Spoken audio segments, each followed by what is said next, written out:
like the video, share it with your friends and subscribe this channel. Hello dear student, welcome to RS online class. Myself Rekha Patel. Today I am going to discuss English of Standard 12. Left wing supplementary reader. Read 11. They locked the gate. Paragraph exercise for unit 6. Read 11. They locked the gate. Read the following text and answer the questions given below it. Passage first. A guru had two disciples. એક ગુરુ પાસે બે શિષ્ય હતા who were in the habit of arguing with each other. કે બંનેને કેવી ટેવ હતી? એકબીજા સાથે હંમેશા દલીલો કરતા. Often the two accompanied the guru. મોટે ભાગે આ બંને જણા એ ગુરુની સાથે રહેતા. When he went out on a pilgrim or went to visit his other disciples. જ્યારે ગુરુ કોઈ યાત્રા ઉપર કે પછી કોઈ બીજા ડિસાઇપલને મળવા જતા ત્યારે બંને સાથે રહેતા. While he walked in silence, કે જ્યારે ગુરુ એ શાંતિ રીતે એટલે કે મૌન ચાલતા હતા ત્યારે the disciples went on exchanging words heatedly. ત્યારે જે પેલા બે શિષ્યો હતા એ આક્રોશથી શબ્દોની આપલે કરતા એટલે કે બોલાચાલી કરતા. Each one stuck to his point of view. અને દરેક પોતાના મુદ્દાને ચોંટી રહેતા. Unwilling to see any truth in the other. કે જાણે બીજાનું કોઈ સત્ય એ જોવા જ માગતા ન હોય. One day the guru set out for a capital. એક દિવસ જે ગુરુ છે એ રાજધાની તરફ વળ્યા. The two disciples accompanied him. પેલા બે તો જોડે જ હોય, બંને સાથે હતા. As usual, they argued over many issues, most of which were useless. અને એ લોકોએ તો પાછું એમની દલીલો ચાલુ કરી દીધી ઘણા બધા ઇસ્યુ ઉપર, ઘણી બધી બાબતો ઉપર કે જે બધી કેવી હતી? યુઝલેસ એટલે કે નકામી હતી. A journey shower detained them midway at a rest house.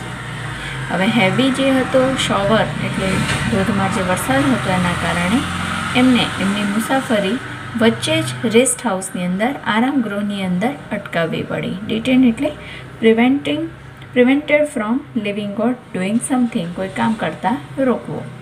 They resumed their journey after the rain subsided. કે ત્યાં સુધી એમને જર્ની અટકાવી જ્યાં સુધી વરસાદ અટક્યો નહીં. બરાબર. હવે questions. First question. How many disciple had the guru? What were they habit? બરાબર. કેટલા ગુરુ શિષ્યો હતા? The guru had two disciples. What were their habit? તો they were in the habit of arguing with each other. First લાઇનમાં જ છે. Second. Who were accompanied with the guru when he went out? તો when the guru went out the two disciples were accompanied with the ગુરુ અથવા with him. Third. What did the two disciples do while he walked in silence?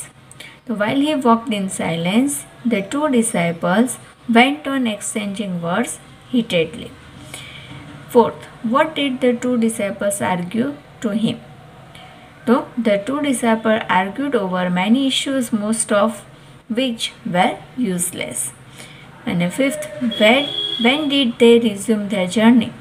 So they resumed their journey after the rain subsided. Okay. Passage second.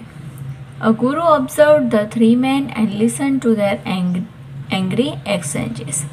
આ ગુરુએ બે ત્રણ માણસો જોયા અને એમને સાંભળ્યા કે એ લોકો ગુસ્સામાં કંઈક વાતો કરી રહ્યા છે. He soon understood the cause of their dispute. અને તરત જ એ તો એમના વચ્ચે શું મતભેદ છે તે સમજી ગયા. The three were the residents of the town. કે આ ત્રણેય તે જે ટાઉન હતો તેના રહેવાસી હતા. But had been locked out as they were late in returning from some pleasure trip. કે બહુ સરસ મજાની ટ્રીપથી એ પાછા ફરેલા પણ મોડા થઈ ગયેલા, બરાબર, લેટ થઈ ગયેલું, તેથી એમને લોક કરી દીધા હતા, પૂરી દીધા હતા. One of them who was drunk. એક હતો જેણે પીધેલો હતો. Proposed that they should storm the gate and march into the town over the smashed metal plated doors. કે એ તો પ્રપોઝલ મૂકે છે કે ચલો આપણે તો ગેટ કૂદીને જતા રહીએ અને આ જે મેટલનો પ્લેટથી બનેલો જે દરવાજો છે એને ભાંગી નાખીએ. હીરોઝ ધેટ વી આર, કે આપણે તો બહુ હીરો છીએ. This will be the right thing for us to do, કે આ જ વસ્તુ સાચી છે, આપણે આ જ કરવું જોઈએ. હી ક્લેમ્ડ, એણે તો દાવો કર્યો. The second man who was under the influence of opium said that they should jump over the wall, કે એણે તો જે પીધું હતું ને એની અસરમાં જ હતો હજી તો, એટલે કે આપણે તો દિવાલ કૂદી જઈએ. That is going to be an exciting as flying, he asserted. એણે તો વિધાન મૂક્યું કે આ તો જાણે આમ કૂદતા હોય, ઉડતા હોય ને એવું લાગે, કે એટલો રોમાંચ લાગશે કે. The third one who was under the influence of ganja, એ ત્રીજા એ તો ગાંજાની અસરમાં હતો. એણે શું કીધું? Insisted on creeping through the keyhole. એણે તો વળી કંઈક જુદો જ આગ્રહ રાખ્યો કે આપણે તો ચાવીનો જે છિદ્ર છે, કાણું છે, એમાંથી પસાર થઈ જઈએ. That would be great fun, હી ઇન્સિસ્ટેડ, કે એને તેવું લાગ્યું કે આ તો બહુ મજા આવશે આમાં. બરાબર, ત્રણેયની કેવી વાતો છે જુઓ. ક્વેશ્ચન: વોટ ડીડ ધ ગુરુ ઓબ્ઝર્વ એન્ડ લિસન? તો ગુરુ observed the three men and listened to their angry exchanges. Right? What did one of them propose? So one of them proposed that they should storm the gate and march into the town over the smashed metal plated gate. Barabar? Third, what did the second man say? So the second man, who was under the influence of opium, said that they should jump over the wall. Okay, અહીંયાથી start થશે. Fourth, how many persons the Guru observed? The Guru observed 3 persons. બરાબર, 3 men અથવા તો 3 person. Find out the similar word from the passage which means to argue. બરાબર, આર્ગ્યુનો બીજો શબ્દ છે insist. અહીંયા આર્ગ્યુ છે, ટુ આર્ગ્યુ એટલે ટુ ઇન્સિસ્ટ લખવાનું છે, ત્યાં આપણે ડી નહીં લગાવીએ. Okay, passage third. Let's discuss. Most of the arguments are like this unrelated to reality. આ ત્રણેય જે સજેશન આપતા હતા, આ દલીલો કરતા હતા, એને વાસ્તવિકતા સાથે કોઈ સંબંધ નહોતો, અસંબંધિત હતી. None of the three could have done what he proposed to do. ત્રણેય જણાઈ તો દીધું, પણ એ ત્રણેય એ પ્રમાણે કરી શક્યા નહીં. Yet he was eager to prove the superiority of his method over the other method. અને ત્રણ જણા એકબીજાની જે સુપિરિયરિટી છે, ગુરુતા ગ્રંથિ છે, એ પ્રૂવ કરવામાં મચી પડ્યા. What is more important? મહત્વનું શું હતું? There was a method different from theirs, a simple and healthy method.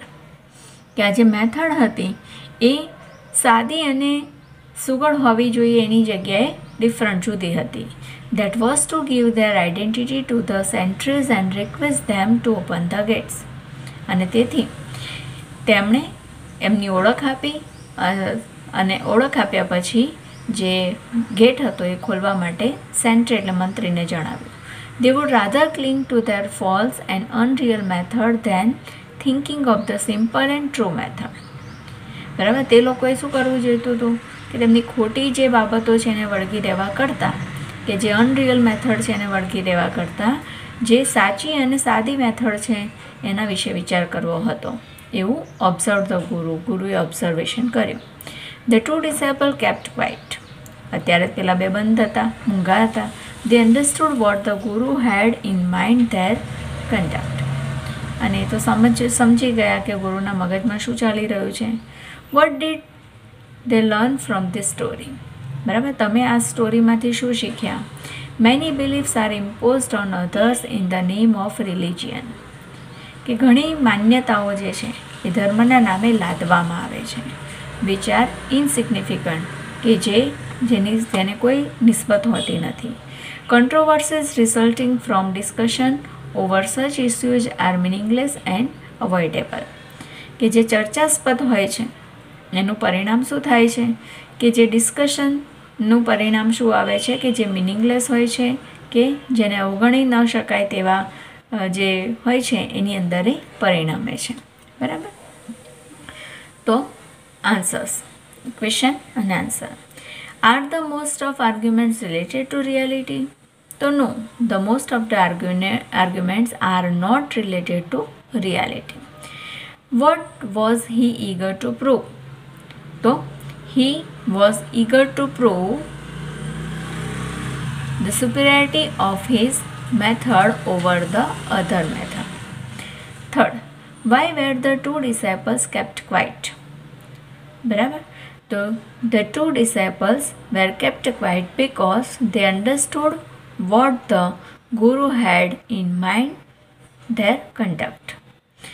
Fourth, what are imposed on others for what name?